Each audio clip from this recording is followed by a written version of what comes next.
नायब वज़ीर-ए-आज़म वज़ीर ख़ारजा इसहाक़ डार इस वक्त खिताब कर रहे हैं। The Honorable Secretary General, the Special Envoy, the Jammu and Kashmir, Mr. Yusuf Al-Dubai, and their team at the OIC General Secretariat for the valuable contribution towards organizing this meeting. I remember it was again at the OIC summit at Banjul that at a request after many years, this OIC Contact Group on Kashmir met in Gambia.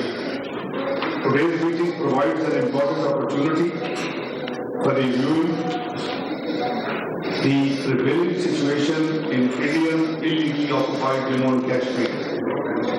I am confident for reviewing the prevailing situation in Indian illegally occupied Jammu and Kashmir. I am confident that our deliberations will help us explore where the needs are. Chair, today's meeting is taking place at an important juncture as our brothers and sisters in Palestine and Iran are facing Israel's relentless onslaught. Only last month, Pakistan and Azad Jammu and Kashmir were also attacked by India. The attacks by Israel and India set a dangerous precedent for unilateral aggression. In future, the armaments being extended by these aggressors could be exploited to launch attacks on other countries as well. In these challenging times, Islamic unity and joint Islamic action are required more than ever before, and the Ummah needs to be united and steadfast. Mr. Chairman, the current Indian designs in Jammu and Kashmir are in fact a replication of the Israeli designs in Palestine. The script being enacted by Israel and India in Palestine and Kashmir respectively is essentially the same with particular reference to human rights violations and blatantly illegal attempts to changing the demographics in both areas.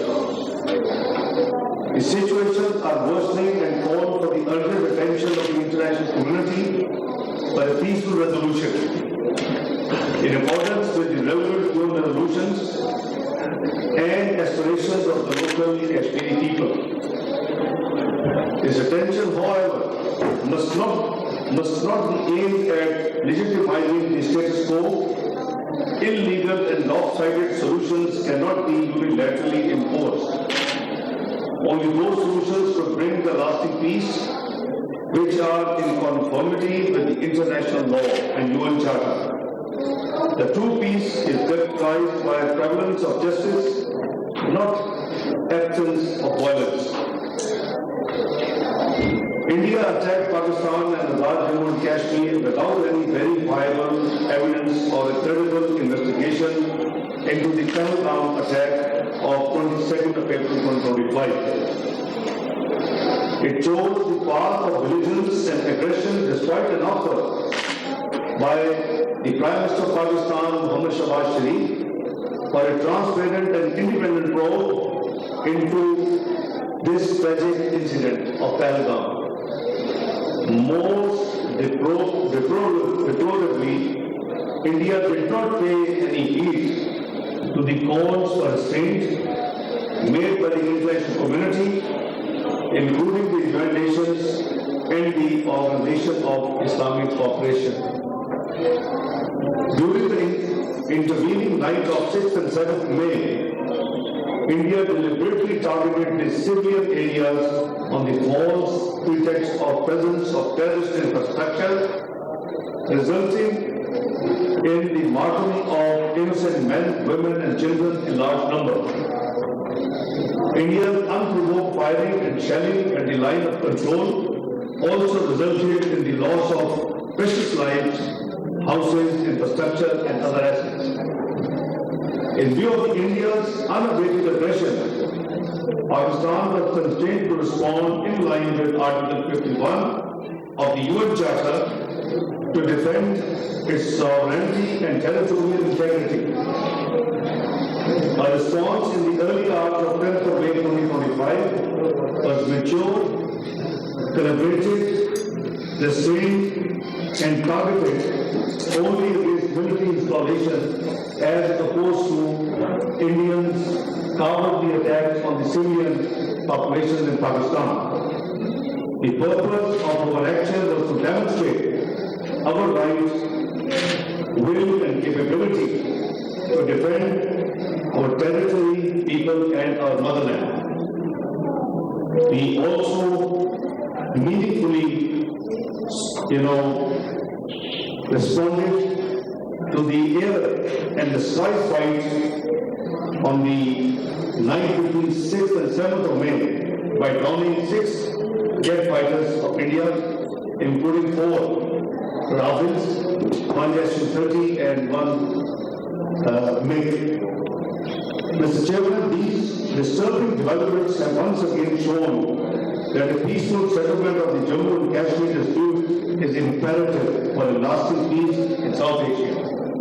The region is home to over 1/5 of the world population. It cannot afford the consequences of irresponsible Indian actions. Today, Pakistan remains firmly committed to upholding the ceasefire and promoting an environment of regional stability. However, at a time when international efforts are being made for regional peace and stability, the statements emerging from India and particularly the political leadership reflect an aggressive and belligerent approach. India is fabricating misleading narratives to justify their aggression. These rhetorics and based on lie statements must stop. Mr. Chairman, the Indian authorities exploited the Pahalgam attack to launch a massive crackdown in occupied Jammu and Kashmir. There are reports that over 2,800 Kashmiri leaders and people were arrested or questioned in the immediate aftermath of the attack. The Draconian Public Safety Act was slapped on at least 75 of them. The police carried out extensive searches at multiple residences of the local Kashmiris. Around 3 dozen houses were razed to ground through the use of explosives.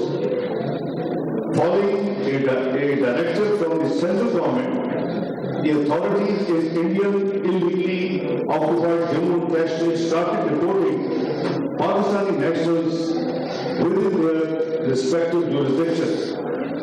It is reported that around 100 Pakistani nationals, mostly women, are identified for deportation.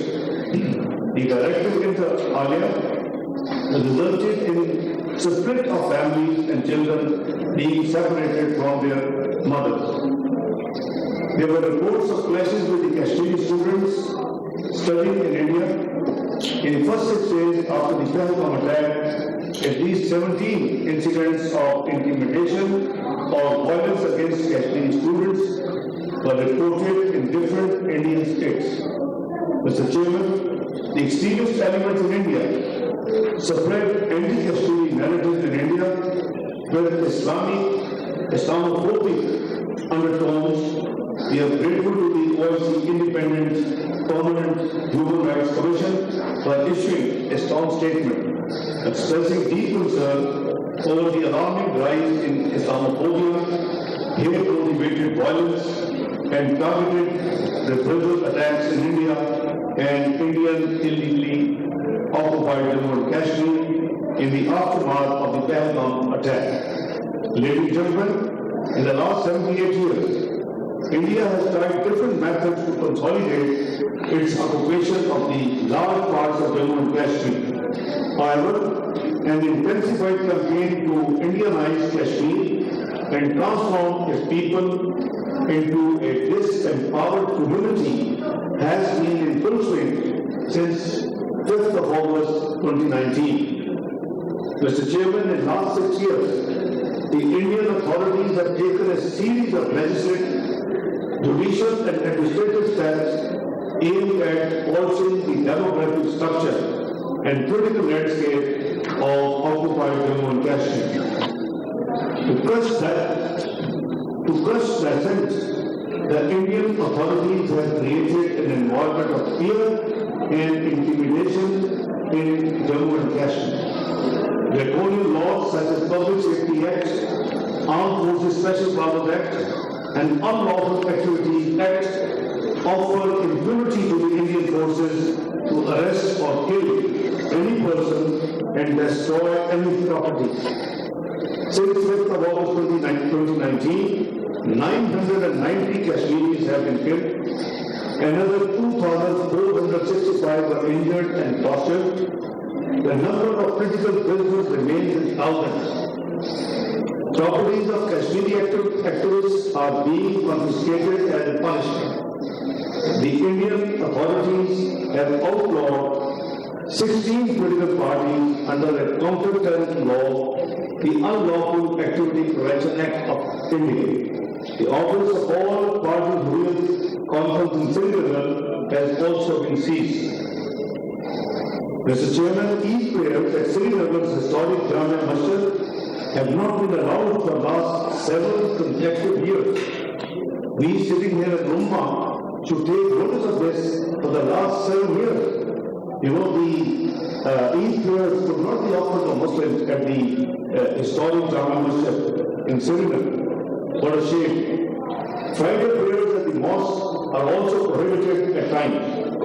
The chief cleric at the mosque and a renowned Kashmiri leader, Mirwaz Farouk, is intermittently placed under house arrest, denying him the opportunity to address important religious gatherings. There are government media which has been made to follow the official line through various coercive measures.